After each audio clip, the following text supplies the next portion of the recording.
Hi, Dr. Fry here, this time with a model of a femur. The femur is pretty simple to identify some of our major structures. Okay, it's a very large bone and it's got some very noticeable features that help us to identify left and right.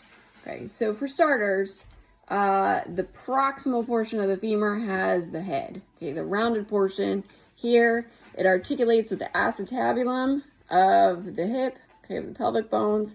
That's going to fit right into that acetabulum, creating the hip joint. Okay, so this is the head.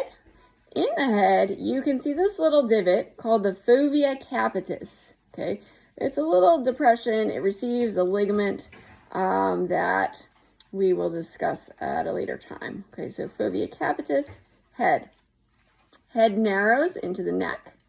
And then, particularly if you look at the posterior of the humerus, you can see there are some large bony features, some large bumps, okay, that have names to them. This is the greater trochanter, and this is the lesser trochanter. Okay, so greater, lesser.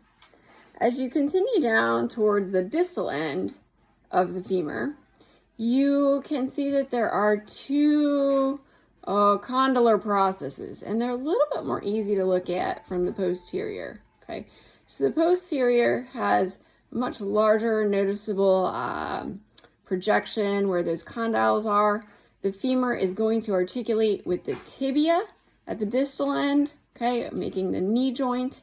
And the two condyles we are just going to call the medial and the lateral condyles. Okay, medial condyle, lateral condyle.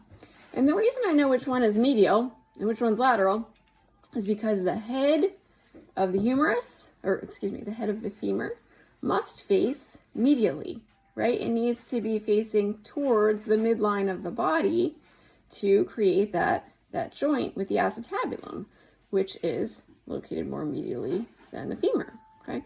So this needs to be medial, and so you can just follow along and say, okay, on the same side as the head is the medial condyle. The lateral condyle will then, of course, be the opposite side, facing laterally, okay?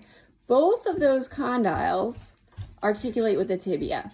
The tibia is the weight-bearing bone of the leg, okay, receiving all of the articulation with the femur at the knee joint. Okay. All right, so the patella would sit right here. There's a smooth surface for it to fit into, and that's going to be the anterior, okay, of the femur. Okay, so from what we've discussed so far, we already know anterior is this side.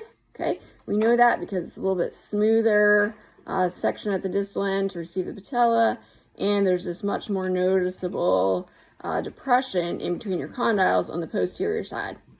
We also know that the head of the femur must face medially.